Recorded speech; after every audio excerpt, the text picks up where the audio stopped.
Hi everyone, welcome to Sham institute. Daily current అఫైర్స్లో భాగంగా ఈ రోజు ఉన్నటువంటి ఇంపార్టెంట్ కరెంట్ అఫైర్స్ ఏమన్నా ఒకసారి చూద్దాము. సో ఫస్ట్ వన్ చూసినట్లయితే ఐరాసాలో సెప్టెంబర్లో మోదీ ప్రసంగం అని చెప్పేసి ఈరోజు యుఎన్ఓ వార్తల్లోకి రావడం జరిగిందండి. అదేవిధంగా నరేంద్ర మోదీ గారు కూడా వార్తల్లోకి రావడం జరిగిందండి. సో మీ అందరికీ తెలిసిందే నరేంద్ర మోదీ గారి యొక్క పర్యటన అనేది దిగ్విజయంగా జరిగింది. సో ఆ తర్వాత ఏదైతే మనకి అమెరికా పర్యటన తర్వాత అండి, సో మనకి అమెరికా పర్యటన తర్వాత మనకి రీసెంట్గా ఫ్రాన్స్ పర్యటన జరిగింది. సో అదేవిధంగా రీసెంట్గా యుఏఈ పర్యటన కూడా జరిగింది. సో ఆ తర్వాత మళ్ళీ నరేంద్ర మోదీ గారు మనకి యుఎన్ఓ అండి మళ్ళీ ఒకసారి అమెరికా వెళ్ళాలనుకుంటున్నారు. సో ఎందుకు అంటే మనకి యుఎన్ఓస్ మనకి హెడ్ క్వార్టర్ ఎక్కడ ఉంటుంది, న్యూయార్క్ అమెరికాలో ఉంటుంది. సో దానికి సంబంధించి యుఎన్ఓలో మొత్తం 6 ఆర్గాన్స్ ఉంటాయండి. దాంట్లో ఒక organ United nation general assembly అని చెప్పేసి ఉంటుంది. దాంట్లో ప్రసంగించడానికి నరేంద్ర మోదీ గారు వెళ్తూ ఉన్నారు. సో అందువల్ల ఇది న్యూస్లోకి రావడం జరిగింది. సో ఇక్కడ మనం చూసినట్లయితే ఐక్యరాజ్య సమితికి చెందిన సర్వప్రతినిధి సభ వార్షిక అత్యున్నత సమావేశంలో ప్రధాని మోదీ ప్రసంగించనున్నారు. సెప్టెంబర్ 5న అండి. సో మనకి సెప్టెంబర్ 5న 78వ ఐరాస అంటే యుఎన్ఓ అంటామండి, ఐక్యరాజ్య సమితి అని చెప్పేసి అంటాం. సో ఐరాస సర్వప్రతినిధి సభ ప్రారంభమవుతుంది.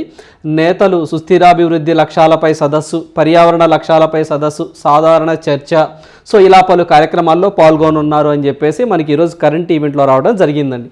సో ఇక్కడ మనం ఫస్ట్ వచ్చేసరికి అసలు ఏంటి యొక్క జనరల్ అసెంబ్లీ అంటే ఏంటో చూద్దాము. సో ఫస్ట్ దీని యొక్క బేస్ చూద్దామండి. సో బేస్ చూసి కరెంట్ అఫైర్స్లోకి ఇది ఎందుకు వచ్చిందో చూద్దాము.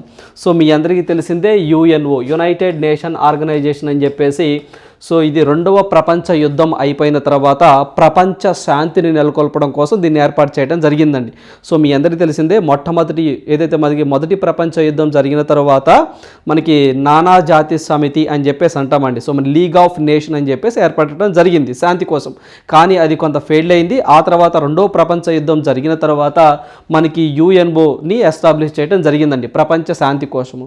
అన్ని దేశాలు దీని మీద సంతకాలు చేశాయని చెప్పేసి మొత్తం 193 దేశాలు దీంట్లో ఉంటాయని, దీని ప్రధాన కేంద్రాలయం అనేది న్యూయార్క్ అమెరికాలో ఉంటుందని చెప్పేసి మీ అందరికీ తెలిసిందే. అయితే దీంట్లో మొత్తము 6 ఆర్గాన్స్ వర్క్ చేస్తాయండి. ఒక 6 ఆర్గాన్స్ ఉంటాయి. ఆ 6 ఆర్గాన్స్లో మనము యుఎన్జిఏ అంటే United nation general assembly, United nation security council, so United nation trusteeship అని చెప్పేసి ఒక వింగ్ ఉంటుంది. అదేవిధంగా యునైటెడ్ నేషన్కి సంబంధించి సో మనకి ట్రస్టీషిప్ ఒకటి ఉంటుంది. అదేవిధంగా సెక్రటరియేట్ అని చెప్పేసి ఒకటి ఉంటుంది. ఇంకోటి వచ్చేసి international court of justice. So ఇంకోటి వచ్చేసి United nation economic and social council అని చెప్పేసి ఇవి మొత్తము 6 ఆర్గాన్స్ ఉంటాయండి. సో ఇవి చాలా ఇంపార్టెంట్ ఎగ్జామ్ పాయింట్ ఆఫ్ వ్యూలో. సో జనరల్గా యునైటెడ్ నేషన్ జనరల్ అసెంబ్లీనే మనము తెలుగులో ఐక్యరాజ్య సమితి సాధారణ సభ అని చెప్పేసి అంటామండి, యుఎన్ఎస్సి. సో యునైటెడ్ నేషన్ భద్రతా మండలి అని చెప్పేసి అంటాం, ట్రస్టీషిప్ కౌన్సిల్ అని, అదేవిధంగా సెక్రటరియేట్ అని చెప్పేసి, ఇంటర్నేషనల్ కోర్ట్ ఆఫ్ జస్టిస్ అని చెప్పేసి, ఇంకోటి వచ్చేసరికి United nation so economic and social council అని చెప్పేసి ఒకటి ఉంటుంది, లేదా సెక్యూరిటీ కౌన్సిల్ అని చెప్పేసి. సో సోషల్ కౌన్సిల్ అండి. సో మనకి United nation economic and social council అని చెప్పేసి ఒకటి ఉంటుంది. ఈ 6 ఆర్గాన్స్ ఉంటాయండి. దీంట్లో ద మోస్ట్ పవర్ఫుల్ వింగ్ వచ్చేసరికి యుఎన్ఎస్సి. ఆ తర్వాత మోస్ట్ పవర్ఫుల్ వింగ్ వచ్చేసరికి యుఎన్జిఏ. ఇప్పుడు మనం దీని గురించి మాట్లాడుకుందామండి, యునైటెడ్ నేషన్ జనరల్ అసెంబ్లీ గురించి మాట్లాడుకుందాం. సో దీని గురించి ఇప్పుడు ప్రజెంట్ మనం మాట్లాడుకోబోతున్నాం, యునైటెడ్ నేషన్ జనరల్ అసెంబ్లీ గురించి మాట్లాడుకోబోతున్నాం. సార్ దీంట్లో ఈ యొక్క యుఎన్జిఏలో మొత్తం ఎన్ని సభ్య దేశాలు ఉంటాయి సార్ అంటే 193 సభ్య దేశాలు ఉంటాయండి. 193 సభ్య దేశాలు ఉంటాయి. జనరల్గా యుఎన్ఓలో కూడా 193 ఉంటాయి, దీంట్లో కూడా 193 ఉంటాయి. అదేవిధంగా సెక్యూరిటీ కౌన్సిల్ అయితే మాత్రం 15 దేశాలే ఉంటాయి, గుర్తుంచుకోండి. సో 15 దేశాలు మాత్రమే ఉంటాయి. సో అలా ఒక్కొక్క దాని గురించి మనం డిస్కస్ చేద్దాంలేండి. ఇప్పుడు మాత్రం యుఎన్జిఏ గురించి మాట్లాడుకుందాం ప్రజెంట్. నెక్స్ట్ ఇవి మనం చూసినట్లయితే యుఎన్జిఏ 193 దేశాలు ఉంటాయండి. అయితే అసలు ఈ యుఎన్జిఏ ఏం చేస్తుంది సార్ అంటే, సో జనరల్గా అండి ఈ యొక్క యుఎన్సిఏ సంబంధించి కొన్ని తీర్మానాలు చేస్తూ ఉంటుందండి. అయితే ఎటువంటి తీర్మానాలు చేస్తుంది అంటే సో మనకి ప్రజెంట్ ఎన్నోదండి 77వ సెషన్ నడుస్తుందండి. 77వ సెషన్ అనేది జనరల్ అసెంబ్లీ అనేది నడుస్తూ ఉంది. అంటే సంవత్సరంలో ఒకసారి మాత్రమే ఇలాంటి సమావేశాలు జరుగుతాయండి. అంటే ఫర్ ఎగ్జాంపుల్ సెప్టెంబర్ 5న స్టార్ట్ అయితే సెప్టెంబర్ 12, 13 వరకు అంటే దాదాపుగా ఒక 1 వీక్ అనేవి ఇలాంటి సమావేశాలు జరుగుతాయి సంవత్సరానికి ఒకసారి. అత్యవసర సమావేశాలు కావాలంటే ఎప్పుడైనా పెట్టుకుంటారండి. కానీ సాధారణంగా అయితే మాత్రము సంవత్సరంలో ఒక్కసారే జరుగుతాయి, అది కూడా ఒక 1 వీక్ జరుగుతాయి. అంటే రేపు సెప్టెంబర్ 5 నుంచి సెప్టెంబర్ 12 దాకా జరుగుతాయండి. సో ఒకరోజు అటో ఇటో ఒక 1 వీక్ దాకా జరుగుతాయి. అయితే ఈ యొక్క సెషన్లో ఏం డిస్కస్ చేసుకుంటారనేది ఇంపార్టెంట్. సో ఆ డిస్కషన్లో నరేంద్ర మోదీ గారు మాట్లాడడానికి వెళ్తున్నాడు. అయితే సో మనకి 77వ సెషన్ అనేది నడుస్తూ ఉందండి. ప్రజెంట్ మనకి 77వ సెషన్ నడుస్తుంది కాబట్టి ఈ యొక్క జనరల్ అసెంబ్లీ యొక్క టెన్యూర్ ఏంటి సార్ అంటే ఇది సెప్టెంబర్ 5, 2023తో క్లోజ్ అయిపోతుందండి 77వ సెషన్. మరి 78వ సెషన్ అనేది ఎప్పుడు స్టార్ట్ అయింది సార్ అంటే మళ్ళీ సెప్టెంబర్ 5, 2023 నుంచి అండి. 2023 నుంచి సో మనకి 2023 నుంచి అండి. 2023 నుంచి మళ్ళీ సెప్టెంబర్ 5, 2024 వరకు ఈ యొక్క 78వ సెషన్ నడుస్తూ ఉంటుంది. అయితే ప్రజెంట్ ఈ యొక్క 77వ సెషన్ యొక్క ప్రెసిడెంట్ అంటే ప్రతిదానికి కూడా హెడ్ ఉంటారండి. యుఎన్ఓకి వచ్చేసరికి యాంటోనియో గుటెరస్, మళ్ళీ ప్రతిదానికి ఒకళ్ళు ఉంటారండి. ఈ యొక్క యునైటెడ్ నేషన్ జనరల్ అసెంబ్లీకి సంబంధించి హెడ్గా ఎవరున్నారంటే ప్రజెంట్ సాబా కరోసి అనే వ్యక్తి ఉన్నారండి. ఎవరండి? సాబా కరోసి అనే వ్యక్తి ఉన్నారు. ఇతను ఏ కంట్రీకి సంబంధించిన వ్యక్తి అంటే హంగేరీ కంట్రీకి సంబంధించిన వ్యక్తి. సో ఇతని పదవీ కాలం అయిపోద్దండి సెప్టెంబర్ 5తో. ఆ తర్వాత 78వ సెషన్ స్టార్ట్ అవుద్ది కదా, దానికి సంబంధించి డెన్నిస్ ఫ్రాన్సిస్ అని చెప్పేసి డెన్నిస్ ఫ్రాన్సిస్ అండి. సో ఎవరండి ఆయన? సో మనకి డెన్నిస్ ఫ్రాన్సిస్ అని చెప్పేసి ఫ్రాన్సిస్ అని చెప్పేసి ఈయన ట్రినిడో టొబాగో కంట్రీకి సంబంధించినటువంటి వ్యక్తి. ఇందులో సాబా కరోసి అని చెప్పాం కదా, అతను హంగేరీ కంట్రీకి సంబంధించినటువంటి వ్యక్తి. చాలా చాలా ఇంపార్టెంట్ ఎగ్జామ్ పాయింట్ ఆఫ్ వ్యూలో ఇలాంటివి అడుగుతూ ఉంటారండి. సో ఫస్ట్ దీన్ని మనం బ్యాక్గ్రౌండ్ చూస్తున్నామండి. యుఎన్ఓకి సంబంధించి సో మనకి యునైటెడ్ నేషన్ జనరల్ అసెంబ్లీ గురించి మాట్లాడుకుంటున్నాం. మొత్తం 6 ఆర్గాన్స్ ఉంటాయని చెప్పాము. దాంట్లో యునైటెడ్ నేషన్ జనరల్ అసెంబ్లీ గురించి మాట్లాడుకుంటున్నాము. దాని గురించి మాట్లాడుకుంటూ 193 దేశాలు ఉంటాయి అనుకుంటున్నాము. ప్రజెంట్ 77వ సెషన్ నడుస్తూ ఉంది. దాని యొక్క టెన్యూర్ సెప్టెంబర్ 5, 2023తో క్లోజ్ అయిపోతుంది. దానికి హెడ్ ఎవరు ఉన్నారంటే సాబా కరోసి అనే వ్యక్తి ఉన్నారు. ఇతను హంగేరీ కంట్రీకి సంబంధించినటువంటి వ్యక్తి. సో 78వ సెషన్ ఎప్పుడు స్టార్ట్ అయింది అంటే సెప్టెంబర్ 5, 2023 స్టార్ట్ అయింది. సో దాని యొక్క వ్యాలిడిటీ ఆ యొక్క 1 year వ్యాలిడిటీ అండి ఆ సెషన్కి. మళ్ళీ ఎప్పుడు దాకా సెప్టెంబర్ 5, 2024 వరకు ఈ సెషన్ ఉంటుంది. దీనికి హెడ్గా ఇటీవల కాలంలో ఒక ఆయన నియమించబడ్డారు. ఎవరు సార్ ఆయన అంటే డెన్నిస్ ఫ్రాన్సిస్. ఇతను ఏ కంట్రీకి సంబంధించిన వ్యక్తి అంటే ట్రినిడాడ్ టొబాగో కంట్రీకి సంబంధించినటువంటి వ్యక్తి. సో ఈ పాయింట్లు గుర్తుంచుకోవాలి. అంటే మరి ఈ సమావేశంలో ఇప్పుడు నరేంద్ర మోదీ గారు వెళ్తున్నారు కదా, మరి ఈ సమావేశంలో నరేంద్ర మోదీ గారు ఏ అంశాల మీద చర్చిస్తారు ఏంటో చూడాలి. అయితే జనరల్గా సస్టైనబుల్ డెవలప్మెంట్ గోల్స్ అని చెప్పేసి అంటే 2030 నాటికి 17 సుస్థిర అభివృద్ధి లక్ష్యాలను అన్ని దేశాలు అచీవ్ చేయాలని చెప్పేసి టార్గెట్గా పెట్టుకున్నారండి. వాటిని మనము యూఎన్ డెవలప్మెంట్ గోల్స్ అని చెప్పేసి కూడా అంటాము. సో వాటిని అన్ని దేశాలు ఎంతవరకు సాధించాయి అని చెప్పేసి మాట్లాడుకుంటూ ఉంటారు. అదేవిధంగా పర్యావరణానికి సంబంధించిన అంశాలు అంటే గ్లోబల్ వార్మింగ్ని పెరిగిపోవడానికి గల కారణాలు ఏంటి, అన్ని దేశాలు ఎటువంటి చర్యలు తీసుకుంటున్నాయి అనే దాని మీద మాట్లాడుకుంటూ ఉంటారు. అదేవిధంగా సాధారణ చర్చల గురించి ఇతర కార్యక్రమాల గురించి కూడా మాట్లాడుకుంటారు. అంటే రష్యా ఉక్రెయిన్ వార్ గురించి కానివ్వండి, ఆఫ్ఘనిస్తాన్లో తాలిబాన్ల పరిపాలన గురించి కానివ్వండి, ప్రపంచం ఎదుర్కొంటున్నటువంటి సవాళ్ళ గురించి కానివ్వండి, కోవిడ్-19 సిచ్యువేషన్స్ కానివ్వండి, ఫ్యూచర్లో ఇలాంటి మహమ్మారులు రాకుండా ఏ విధంగా చేయాలని కానివ్వండి, సో దేశాల మధ్య అంతర్గతంగా శాంతిని ఏ విధంగా నెలకొల్పాలి అని చెప్పేసి ఇలాంటి సమావేశాల్లో మాట్లాడుకుంటూ ఉంటారు.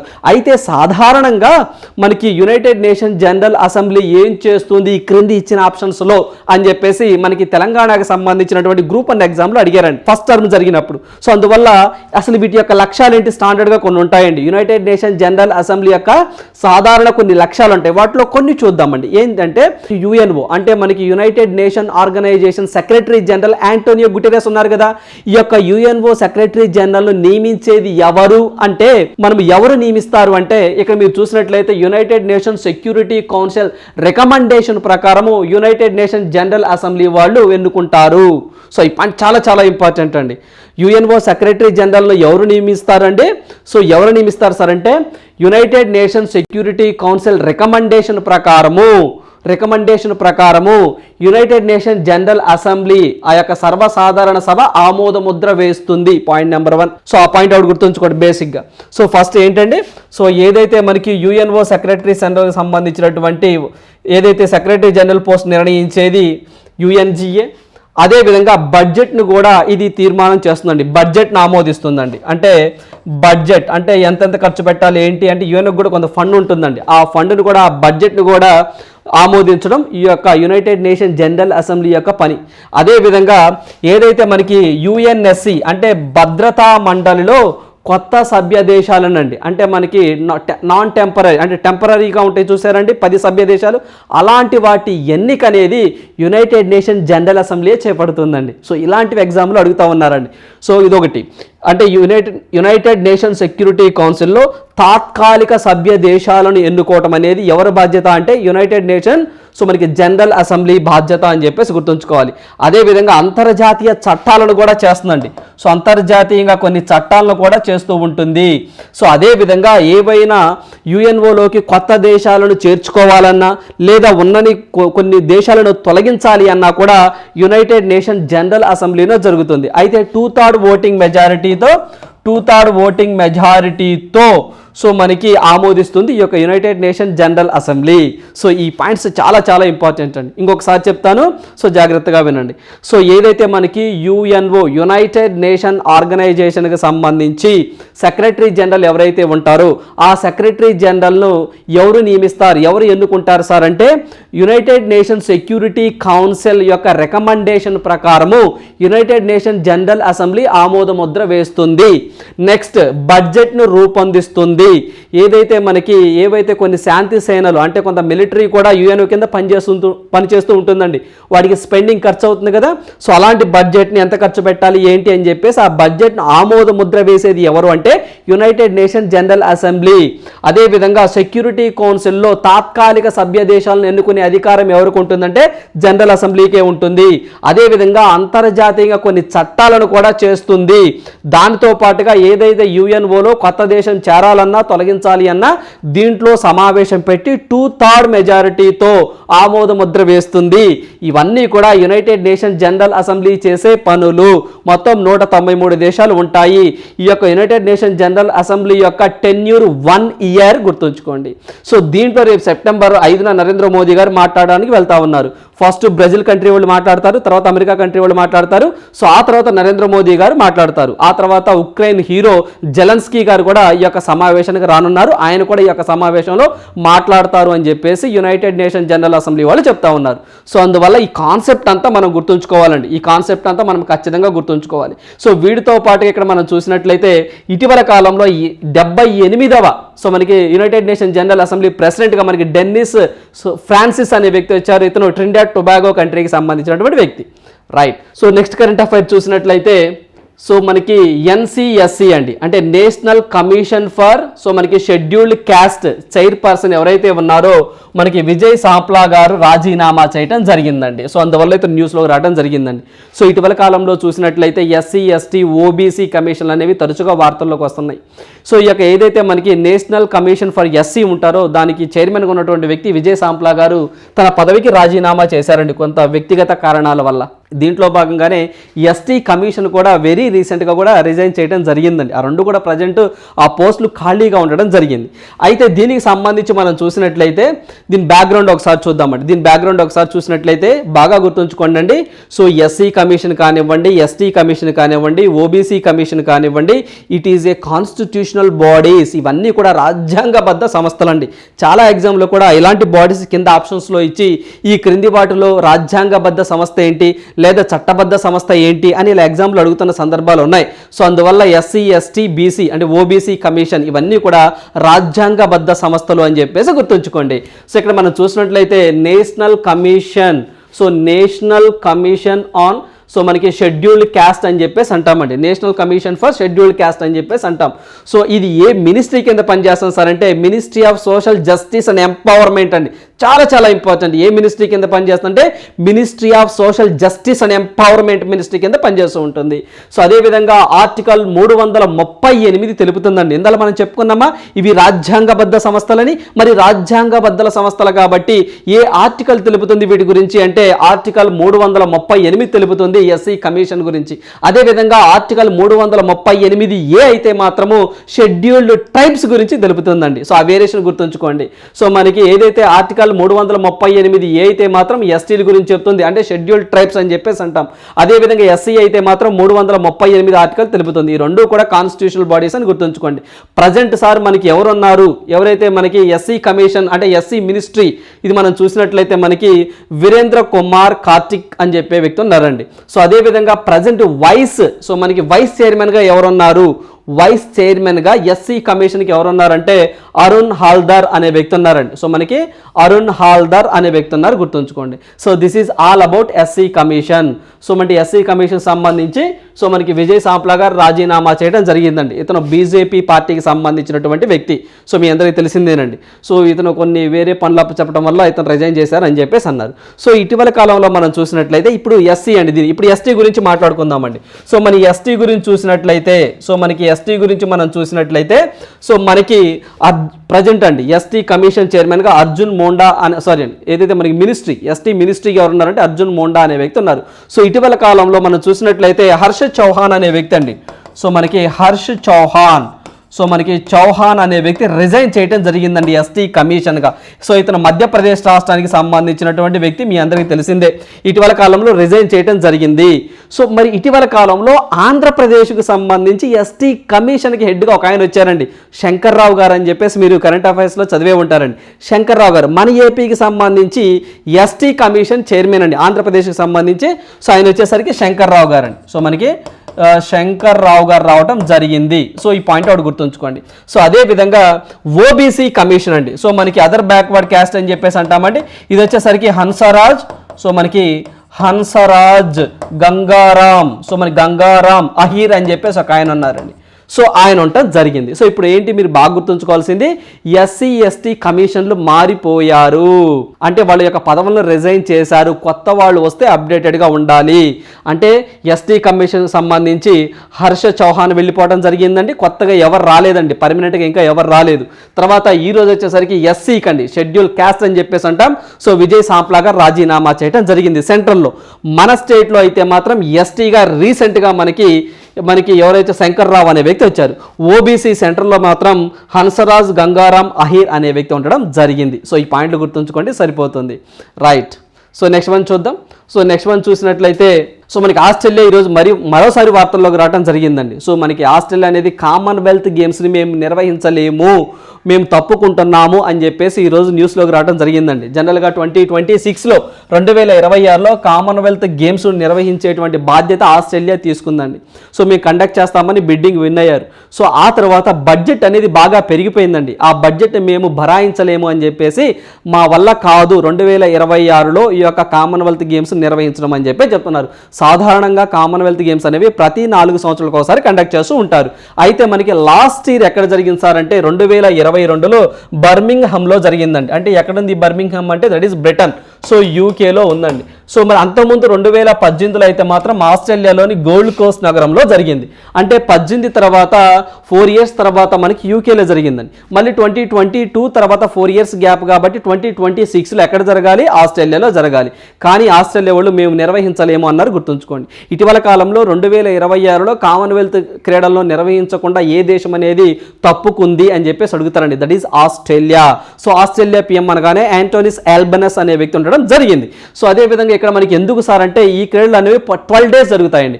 12 డేస్ గాను 39,000 కోట్లు ఖర్చు అవుద్దంట. చూడండి 39,000 కోట్లు. సో అదేవిధంగా 7 బిలియన్ ఆస్ట్రేలియన్ డాలర్స్ ఖర్చు అవుద్దంట. మన కరెన్సీలో చెప్పాలంటే 39,000 కోట్లు ఖర్చు అయిద్దంట. ఏంటి ఈ 12 డేస్కి ఆ స్పోర్ట్స్ నిర్వహించడానికి.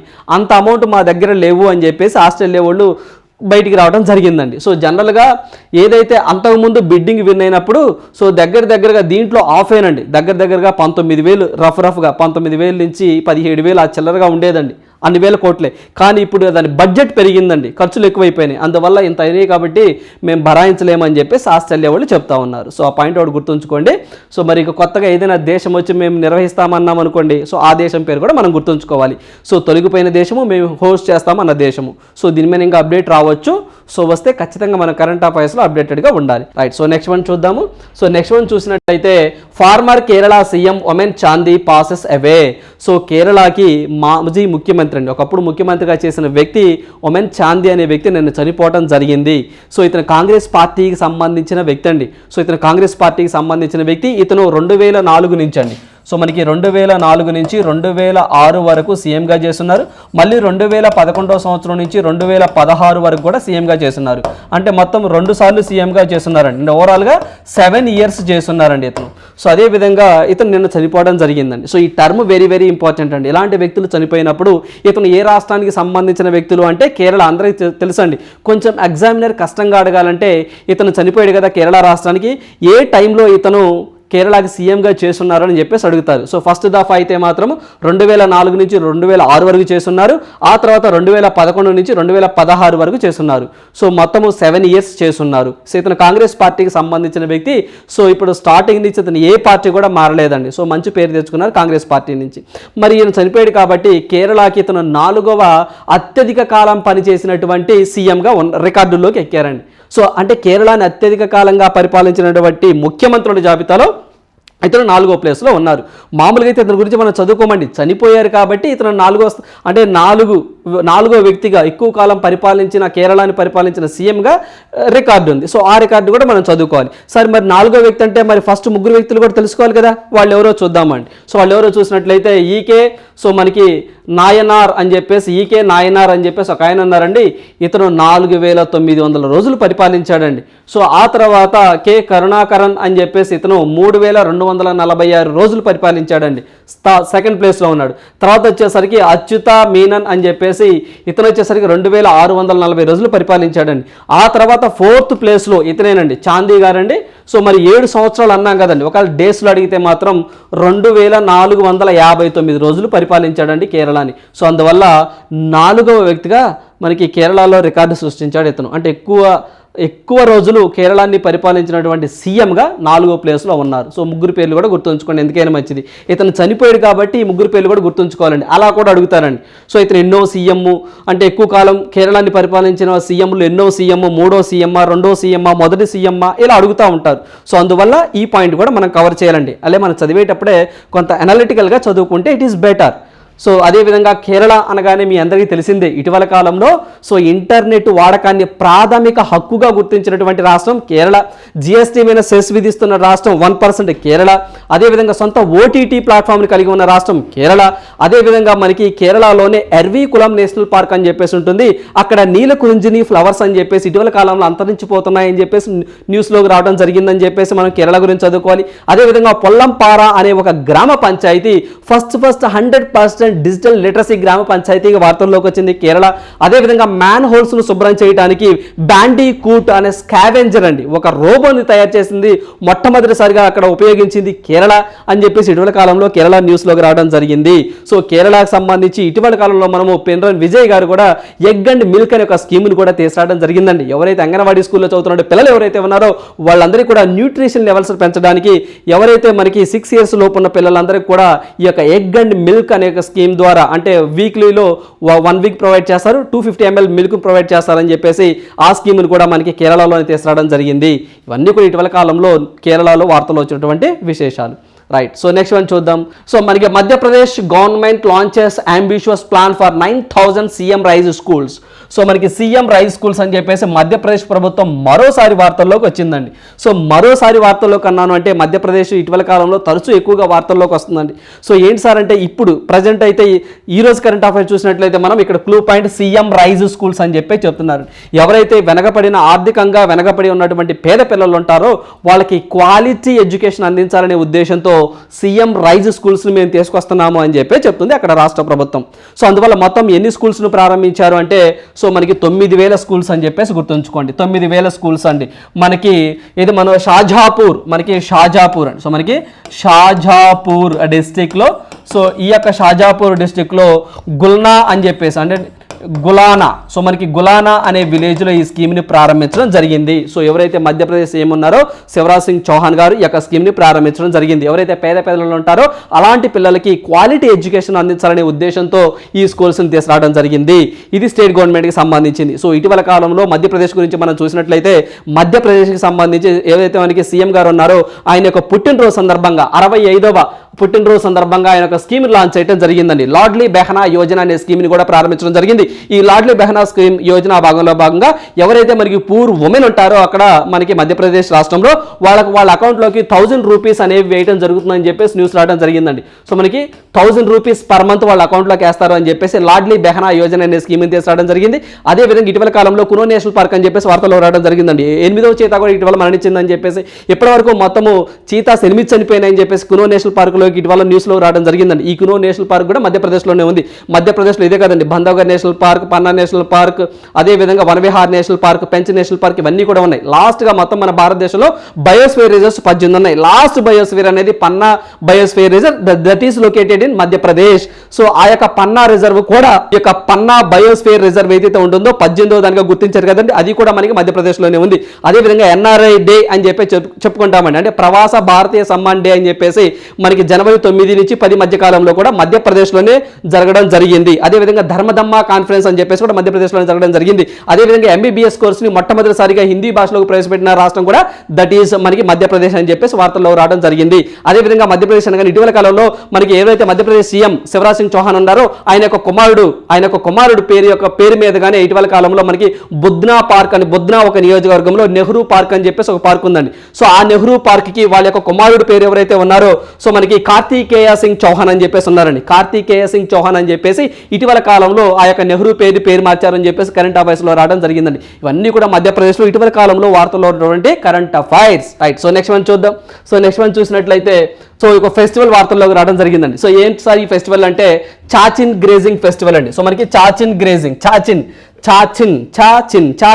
సో మనకి గ్రేజింగ్ ఫెస్టివల్ అని చెప్పేసి సో ఎక్కడ జరుపుకుంటారు సార్ అని చెప్పేసి అడుగుతారండి. జనరల్గా ఇంపార్టెంట్ ఫెస్టివల్స్ అండ్ ట్రైబ్స్ అని చెప్పేసి మనల్ని ఎక్కువగా అడుగుతూ ఉంటారండి. సో ఇంపార్టెంట్ ఫెస్టివల్స్లో మనకి చాచిన్ గ్రేజ్ ఫెస్టివల్ ఏ రాష్ట్రంలో సెలబ్రేట్ చేసుకుంటారు అని అడుగుతారు. దట్ ఈస్ అరుణాచల్ ప్రదేశ్ అండి. అరుణాచల్ ప్రదేశ్లో తవాంగ్ అనే ఒక లోయ ఉంటుందండి, ఒక సెక్టార్ ఉంటుంది. సో అక్కడే మనకి చైనాకి మనకి ఎక్కువగా గొడవలు జరుగుతూ ఉంటాయండి. సో ఆ తవాంగ్ అనే ఒక ప్లేస్లోనే ఈ యొక్క చాచి గ్రాజీ ఫెస్టివల్ అనేది సెలబ్రేట్ చేసుకుంటూ ఉంటారండి. సో అక్కడ వాళ్ళ కల్చర్ అంతా రిప్రజెంట్ చేస్తూ ఉంటారు. సో జనరల్గా అక్కడ మనకి ఏదైతే సంక్రాంతి ఇక్కడ మనం ఎలా జరుపుకుంటామో అక్కడ తవాంగ్ సెక్టార్లో ఈ ఫెస్టివల్ అలా సెలబ్రేట్ చేసుకుంటూ ఉంటారు. సో ఇలా గుర్తుంచుకోండి. సో వీటితో పాటుగా కొన్ని ఇంపార్టెంట్ ఫెస్టివల్స్ కూడా అక్కడ కండక్ట్ చేస్తారండి. డిఫరెంట్ ఎగ్జాంపుల్ అడిగిన సందర్భాలు ఉన్నాయి. సో ఒకసారి చూద్దాం అవి కూడా. తవాంగ్ సెక్టార్లో ఈ యొక్క సో మనకి చాచి గ్రేజింగ్ ఫెస్టివల్ సెలబ్రేట్ చేస్తారు. ఎక్కడ సార్ అంటే అరుణాచల్ ప్రదేశ్. సో అదేవిధంగా అక్కడ ఇంకా బాగా ఫేమస్ అండి లోజార్ ఫెస్టివల్ అని చెప్పేసి అక్కడే సెలబ్రేట్ చేస్తారండి. లోజార్ ఫెస్టివల్ ఒకటి, సో మనకి మోపిన్ ఫెస్టివల్ అని చెప్పేసి ఒకటి, ఇంకోటి వచ్చేసరికి సియాంగ్ రివర్ ఫెస్టివల్ అని చెప్పేసి ఒకటి ఉంటుందండి. సియాంగ్ రివర్ ఫెస్టివల్ ఒకటి, అదే సౌలింగ్ ఫెస్టివల్. సో మనకి సౌలింగ్ ఫెస్టివల్ ఈ 4 కూడా అరుణాచల్ ప్రదేశ్లో బాగా ఫేమస్ అండి. ఎక్కువ సందర్భాల్లో లోజార్ ఎక్కువగా అడుగుతున్న సందర్భాలు ఉన్నాయి. సో అందువల్ల అరుణాచల్ ప్రదేశ్ అనగానే ఈ యొక్క ఏదైతే మనకి చాచిన్ గ్రేజింగ్ ఫెస్టివల్తో పాటుగా ఈ ఫెస్టివల్ కూడా మనం గుర్తుంచుకోవాలి. సో మనకి అరుణాచల్ ప్రదేశ్ అనగానే ఇటీవల కాలంలో సియోమ్ బ్రిడ్జ్ అని చెప్పేసి ఒక బ్రిడ్జిని మనకి డిఫెన్స్ మినిస్ట్రీ గారండి రాజ్నాథ్ సింగ్ గారు ప్రారంభించడం జరిగింది, సియోమ్ బ్రిడ్జ్ అని చెప్పేసి. అదేవిధంగా మనకి గ్రీన్ ఫీల్డ్ అండి. సో మనకి గ్రీన్ ఫీల్డ్ ఎయిర్పోర్ట్ అని చెప్పేసి నరేంద్ర మోదీ గారు అక్కడ ప్రారంభించడం జరిగిందండి. సో మనకి నరేంద్ర మోదీ గారు అక్కడ ఏదైతే మనకి నరేంద్ర మోదీ గారు అండి సో మనకి గ్రీన్ ఫీల్డ్ ఎయిర్పోర్ట్ అని చెప్పేసి మనకి అరుణాచల్ ప్రదేశ్లో ఉంది. డోనీ పోలో ఇంటర్నేషనల్ ఎయిర్పోర్ట్ అని కూడా అంటారండి దాన్ని. సో మనకి డోనీ పోలో మీరు చదువుకున్నారండి, డోనీ పోలో ఇంటర్నేషనల్ ఎయిర్పోర్ట్ అని చెప్పేసి మొట్టమొదటి గ్రీన్ ఫీల్డ్ ఎయిర్పోర్ట్ అండి. ఎక్కడ అంటే అరుణాచల్ ప్రదేశ్ అని చెప్పేసి మనం గుర్తుంచుకోవాలి. సో ఇవన్నీ ఇటీవల కాలంలో ఇవన్నీ న్యూస్లోకి రావడం జరిగిందండి. రైట్, సో నెక్స్ట్ వన్ చూసినట్లయితే తైఫూన్, సో మనకి తాలిం అని చెప్పేసి ఉందండి. ఒకటి తుఫాన్ అండి, ఒక తుఫాన్, దాని పేరు వచ్చేసరికి తాలిం తుఫాన్ అండి. సో ఈ తాలిం తుఫాన్ అనేది సౌత్ చైనాలో రావడం జరిగిందండి. సో దానివల్ల హాంకాంగ్, చైనా, పక్కన ఉన్నటువంటి వియత్నాం ఇవన్నీ కూడా ఈ యొక్క తుఫాన్ తీవ్రతకి ఇబ్బంది పడుతున్న సందర్భాలు ఉన్నాయి. సో అందువల్ల ఈ తుఫాన్ అనేది ఏ కంట్రీస్ని ఎఫెక్ట్ చేసిందని అడుగుతారు.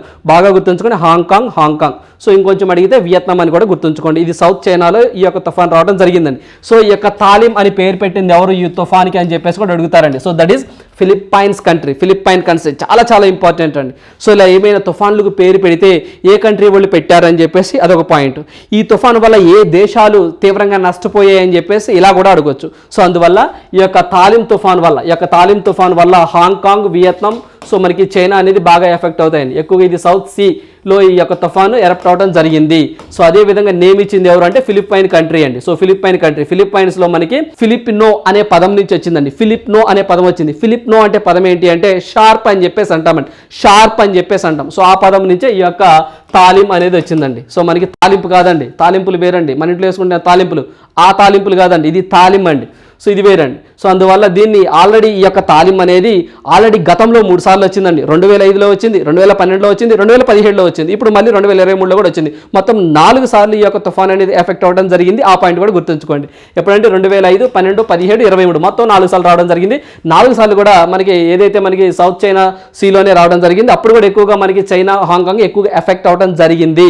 సో అందువల్ల మనం ఇలాంటి తుఫాన్లు కూడా మనం గుర్తుంచుకోవాలి. ఇటీవల కాలంలో చూసినట్లయితే మోచా తుఫాన్ అని చెప్పేసి వచ్చిందండి. ఈ మోచా తుఫాన్కి పేరు పెట్టింది ఎవరంటే యమన్ కంట్రీ. ఈ మోచా తుఫాన్ వల్ల ఏ 2 దేశాలు బాగా ఎఫెక్ట్ చూపించాయంటే దట్ ఈస్ బంగ్లాదేశ్, మయన్మార్. దాంట్లో భాగంగానే మనం ఆపరేషన్ కావేరీ అని చెప్పేసి కూడా పేరు పెట్టడం జరిగింది. ఈ ఆపరేషన్ కావేరీ ద్వారా మనం సహాయక చర్యలు చేపట్టాము మయన్మార్ అండ్ బంగ్లాదేశ్కి. సో ఈ పాయింట్తో పాటుగా మయన్మార్ నుంచి, బంగ్లాదేశ్ నుంచి మనకి ఎక్కువగా అక్రమంగా బంగారం తరలి వస్తుందని చెప్పేసి పాయింట్ కూడా మీరు గుర్తుంచుకోండి. ఎక్కువగా మనకి స్మగ్ల్ గూడ్స్ అని చెప్పేసి అంటామండి. సో అట్లా ఎక్కువగా బంగారం అక్రమంగా ఏ దేశాల నుంచి మన భారతదేశంలోకి వస్తుందంటే మయన్మార్ అండ్ బంగ్లాదేశ్ నుంచి వస్తుంది. రైట్, ఇలాంటివి ఏమైనా వస్తే తుఫాన్స్ అనేవి ఇలాంటివి కూడా మనం ఖచ్చితంగా గుర్తుంచుకోవాలి. నెక్స్ట్ వన్ చూద్దాం. సో నెక్స్ట్ వన్ చూసినట్లయితే క్వశ్చన్ ఫర్ యూ, ఈ ప్రశ్న మీకోసమే. ఎస్, చూసినట్లయితే ఫసాయ్ అండి, food safety and standards authority of India అని చెప్పేసి అంటామండి. సో ఈ యొక్క ఫసాయ్ యొక్క జాతీయ శిక్షణా కేంద్రాన్ని ఏ నగరంలో ఏర్పాటు చేశారు? సో ఇది ఎవరి కింద పనిచేస్తుంది సార్ అంటే కేంద్ర ఆరోగ్య కుటుంబ సంక్షేమ శాఖ మంత్రిత్వ కింద పనిచేస్తూ ఉంటుంది. సో ఎక్కడ పెట్టారు ఈ యొక్క శిక్షణ కేంద్రాన్ని అంటే ఇదొక ఎక్సలెన్సీ సెంటర్ని food safety standards authority of India వాళ్ళు ఎక్కడ పెట్టారని చెప్పేసి అడుగుతున్నారండి. సో ఏ స్టేట్లో పెట్టారంటే దట్ ఈజ్ ఉత్తరప్రదేశ్ అండి. సో ఉత్తరప్రదేశ్లోని గజియాబాద్ డిస్టిక్లో పెట్టడం జరిగింది. రైట్, సో ఇవన్నీ ఈ రోజు ఉన్నటువంటి ఇంపార్టెంట్ కరెంట్ అఫైర్స్. సో ప్రతి ఒక్క అభ్యర్థి కూడా ప్రతిరోజు కూడా కరెంట్ అఫైర్స్కి 1 అవర్ కేటాయించాలండి. ఒకసారి గుర్తుండవు, 2 సార్లు గుర్తుండవు, చదివిందే 3-4 సార్లు చదవాల్సిందే. 1-3 సార్లు చదివినప్పుడు మాత్రమే ఇవి గుర్తుంటాయి. 1-2 సార్లు గుర్తుండవు కాబట్టి వాటిని కరెంట్ అఫైర్స్ అన్నాము. సో జాగ్రత్తగా 1 అవర్ చదువుకోండి. So thank you, all the best.